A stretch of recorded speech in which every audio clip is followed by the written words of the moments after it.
창세기 14장.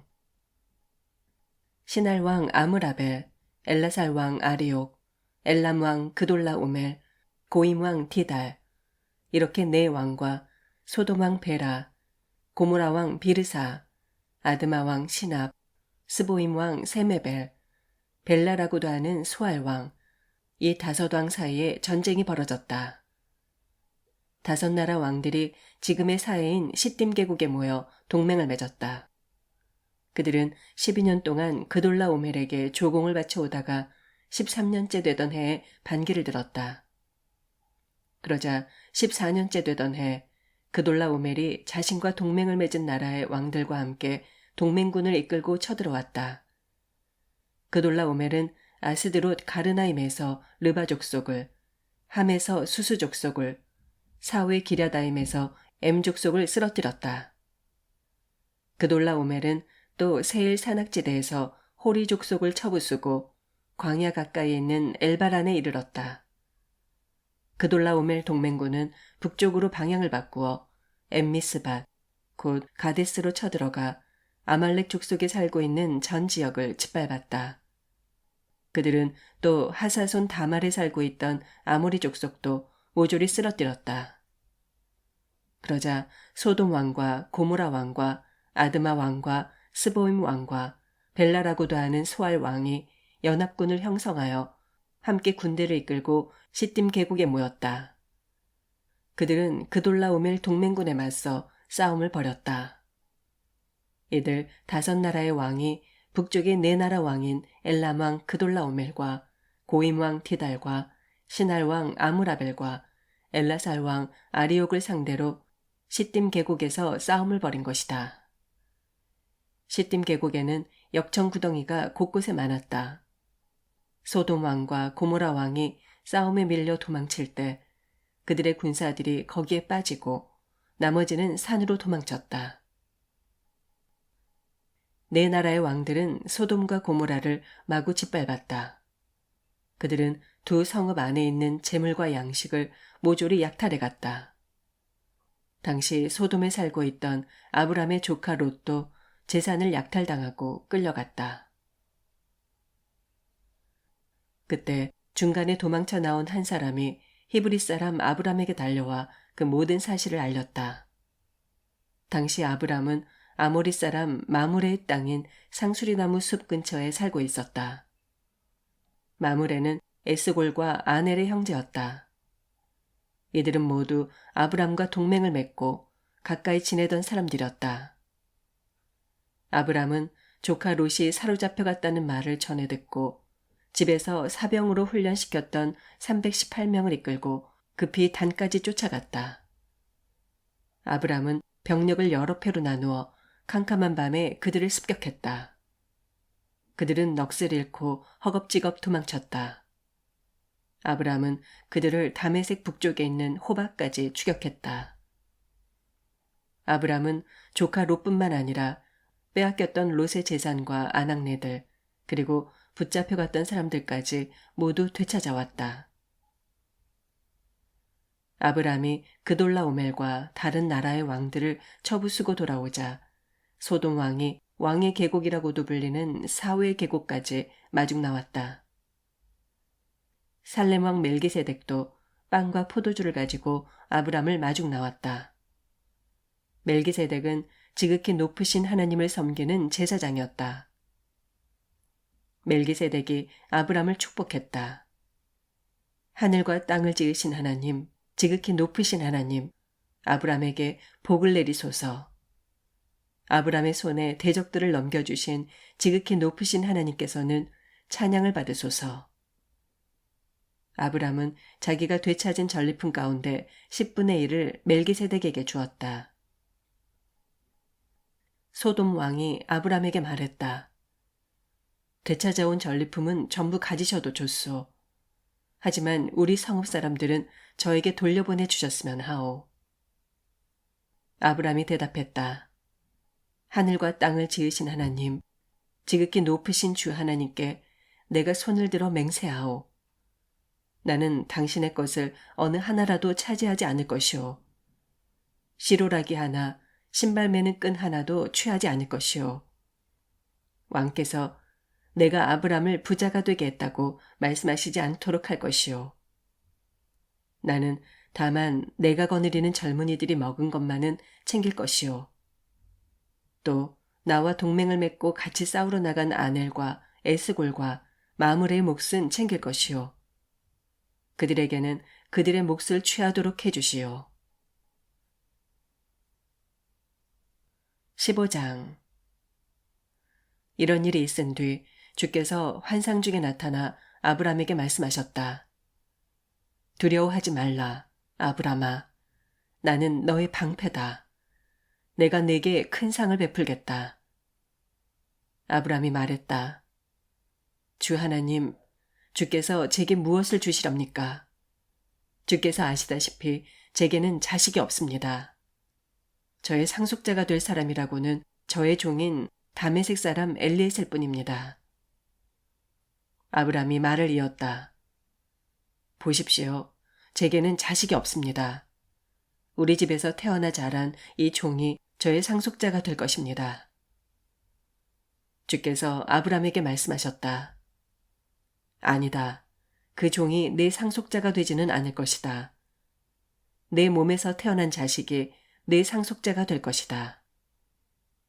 그런 후 주께서 아브람을 밖으로 데리고 나가 말씀하셨다.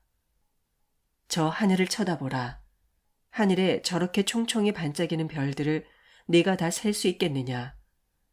내 후손이 저 무수한 별들만큼이나 많아질 것이다. 아브람은 주를 믿었다. 주께서는 아브람의 이런 믿음을 보시고 그를 의롭게 여기셨다. 주께서 아브람에게 말씀하셨다. 나는 이 땅을 네게 주려고 너를 갈대아 우르에서 이끌어낸 주다.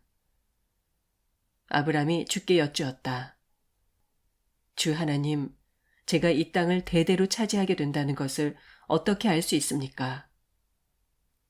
주께서 대답하셨다. 3년 된 암소와 3년 된 암염소와 3년 된 순양을 각각 한 마리씩, 또 어린 산비둘기 한 마리와 어린 집비둘기 한 마리를 내게 가져오너라. 아브람은 이 모든 것을 가져다가 몸통을 반으로 쪼갠 후 양쪽으로 마주보게 차려놓았다. 하지만 비둘기는 쪼개지 않았다. 솔개들이 잡아놓은 재물 위에 내려앉았으나 아브람이 그 솔개들을 쫓아버렸다. 해질 무렵 아브람은 깊은 잠에 떨어졌다. 잠든 중에 아브람은 깊은 어둠의 공포에 사로잡혔다. 주께서 아브람에게 말씀하셨다.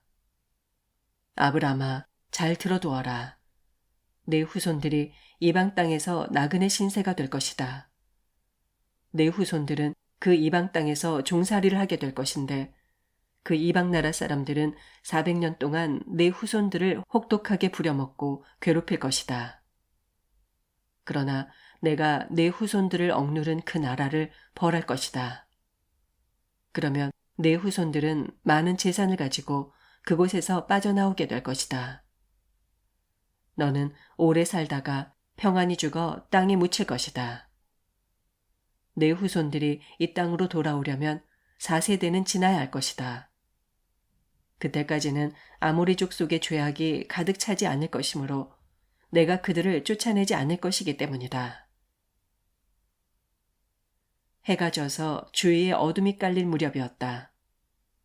연기나는 화로와 타오르는 횃불이 갑자기 나타나 쪼개어 진열해 놓은 재물 사이로 지나갔다. 바로 그날에 주께서 아브람과 언약을 맺으면서 말씀하셨다. 내가 이 땅, 곧 이집트 강에서부터 큰 강인 유프라테스 강까지 이르는 온 땅을 내 후손에게 주겠다. 그 땅은 겐 족속, 그니스 족속, 간몬 족속, 헷 족속, 브리스 족속, 르바 족속, 아모리 족속, 가나안 족속, 기르가스 족속, 여부스 족속이 살고 있는 땅이다. 내가 그 모든 땅을 내 후손에게 주겠다. 16장. 아브람의 아내 사레는 자식을 낳지 못했다. 사레에게는 하갈이라는 이집트인 몸종이 있었다. 하루는 사레가 아브람에게 말했다. 주께서는 제가 자식을 갖도록 허락해 주시지 않는군요. 이제 당신이 내 여종과 잠자리를 갖도록 하세요. 그러면 하갈이 우리에게 자식을 안겨줄 수 있을 거예요. 아브람은 사레의 말을 따랐다. 아브람의 아내 사레는 몸종인 이집트 여인 하갈을 남편에게 데려와 소실로 삼게 했다. 그때는 아브람이 가나안 땅에 들어와 산 지 10년이 지난 후였다. 아브람이 하갈과 잠자리를 갖자 하갈이 아이를 가졌다. 하갈은 자신이 아이를 가진 것을 알고 자기 여주인 사레를 우습게 여겼다. 사레가 아브람에게 말했다. 내가 받는 이 고통은 당신이 책임져야 해요. 내가 나의 여종을 당신에게 처부로 주었는데 하갈이 당신 아이를 가진 것을 알고 나를 우습게 여기지 뭐해요. 당신하고 나하고 누가 잘못했는지 주께서 가려주시기를 바랄 뿐이에요. 아브람이 사레에게 말했다. 하갈은 당신의 몸종이 아니오. 그러니 당신 마음대로 할 수 있지 않소. 당신이 알아서 하시구려. 그때부터 사레는 하갈을 학대하기 시작했고 하갈은 견디지 못하고 사레에게서 도망쳤다. 하갈은 광야의 어느 샘가에서 주의 천사를 만났다. 그 샘은 술로 가는 길목에 있었다. 주의 천사가 말했다. 사레의 몸종 하갈아, 너는 어디서 오는 길이며 어디로 가려고 하느냐? 하갈이 대답했다. 나는 여주인 사레에게서 도망쳐 나오는 길입니다. 주의 천사가 하갈에게 말했다. 하갈아, 너는 내 여주인에게로 돌아가라. 너는 그분을 잘 모셔라. 주의 천사가 또 말을 이었다. 내가 내 자손을 셀 수도 없을 만큼 불어나게 할 것이다. 주의 천사가 계속 말했다. 내가 지금 아이를 가졌으니 이제 곧 아들을 낳을 것이다. 너는 그 아이의 이름을 이스마엘이라고 지어라. 주께서 네가 부르짖는 고통의 소리를 들어주셨다는 뜻이다. 그 아이는 들나귀처럼 살아갈 것이다. 그는 닥치는 대로 사람들에게 달려들어 치고받고 싸울 것이고 사람들 또한 그에게 달려들어 싸울 것이다. 그는 자기 피부치들과도 등지고 살아가게 될 것이다. 하갈은 이런 데서 내가 나를 살피시는 하나님을 뵙다니 라고 말하면서 자기에게 말씀하신 주를 나를 살피시는 하나님이라고 불렀다. 그래서 사람들은 그 샘을 부엘라 헤로이라고 불렀다. 지금도 그 샘은 가데스와 베레 사이에 있다. 하갈은 아브람의 아들을 낳았다. 아브람은 하갈이 낳은 그 아이의 이름을 이스마엘이라고 지었다. 하갈이 아브람에게 이스마엘을 낳아주었을 때 아브람의 나이는 86세였다.